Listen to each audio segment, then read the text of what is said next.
You'll get one set of ear pads. They're either going to be the velour set of ear pads with the foam insert scrims,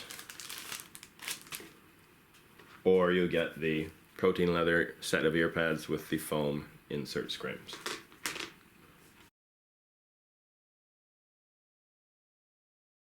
Hello everybody, we are here today looking at the Accessory House Global replacement ear pads for Sennheiser HD545, 565, 580, 600, 650, and HDI 850. Now what you get when you buy a set of these ear pads from Accessory House Global is you actually have a choice. We offer them in velour, the natural, same as the original I guess you could say, and we offer the protein leather, which is currently exclusive to Accessory House. Now the difference between velour and the protein leather, the reason why we decided to make two different versions is, well, number one, some people just want to have the exact same ear pads that they originally got with the headphones. Fair enough, that's great.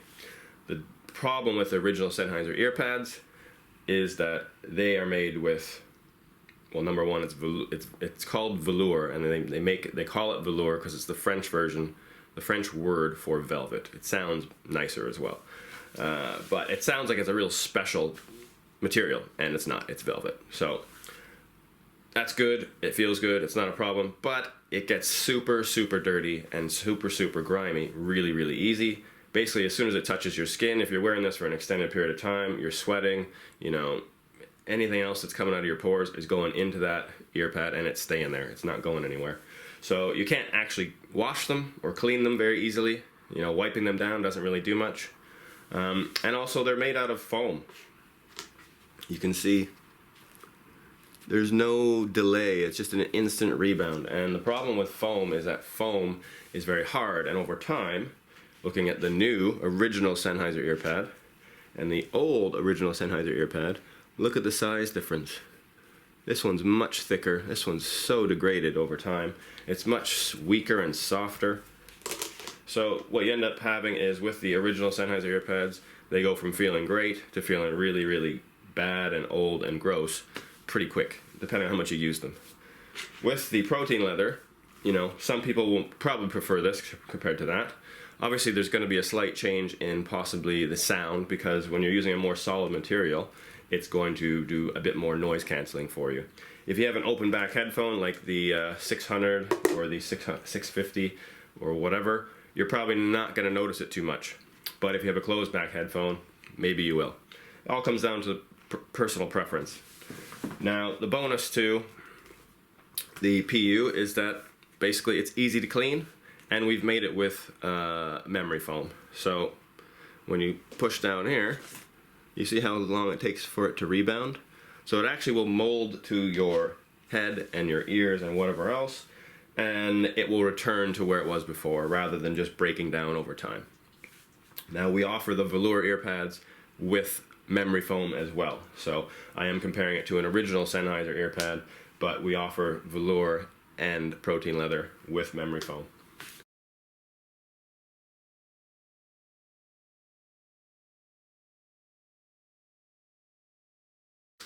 Okay, installation. Replacing these ear pads on these certain sets of headphones is actually incredibly easy. And we're going to go through that right now. Taking them off, super simple. Take your pointing finger, thumb, grip the ear pad, and just pull up.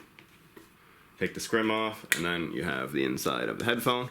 The important part here is to notice the rim around the diaphragm. That is where the ear pad actually sticks in. You can see there's a little ledge here on the back of the original ear pad.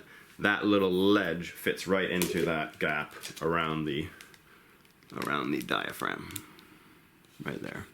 So it's easy to take them off, and it's also easy to put them back on. We are going to install I'll use the old ones just so I don't ruin the new ones that you get. So we're going to install the protein leather version.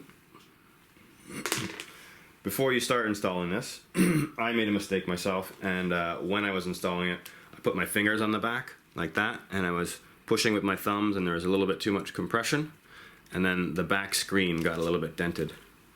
I don't know if you can see it here. You can see a little dent right there. You want to avoid that. So what you're going to do is you're actually going to cup the back with your hand. So you need the back frame here going into your hand as a cup, and your fingers are just going to go around lightly. You actually don't even, you want to try and make a little gap in there so that you don't actually have anything touching your hand if possible. It might touch it a little bit, but ideally it doesn't touch it when you're compressing it. So in this case you would usually take the new one here. I'm going to take the old one. It fits in the exact same way, as you can see. Right like that. Fits perfect. Take that one out. Put in the old one here. You can see what's going to happen too. The scrim is going to get compressed into that gap, and it ends up eventually over time you might have some cuts in it, but it doesn't matter because the diaphragm's covered, which is keeping the dirt out and everything else. And then you're looking here on the ear pad for that ledge right there, and we're just going to basically put it on top, cup the outside. These are the HD600s, just so you know, and we're going to start compressing, and you're going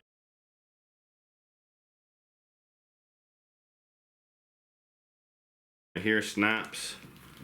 Let's see, I'm going to try this. Yeah, there we go. Got the first part in, and now go around and you're going to push. You're going to need to use a little bit of force here to get them in, and you might need to actually push down and outwards so that the plastic piece fits into the gap. And you'll hear it snapping into place. Right. I'm going to flip it around, and then fingers are only going to be on the edges here, and I'm going to use my fingers and my body so it's going into something soft and level, and I'm going to start compressing around that little ledge. And that one is in.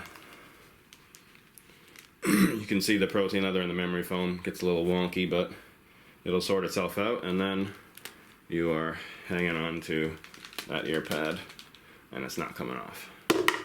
So let's do number 2. Put that scrim in there. There we go. Ear pad goes on top. We're going to do one little edge first. We'll use my fingers around the sides and just get that one part in. You could hear that snap. I'm going to turn it around.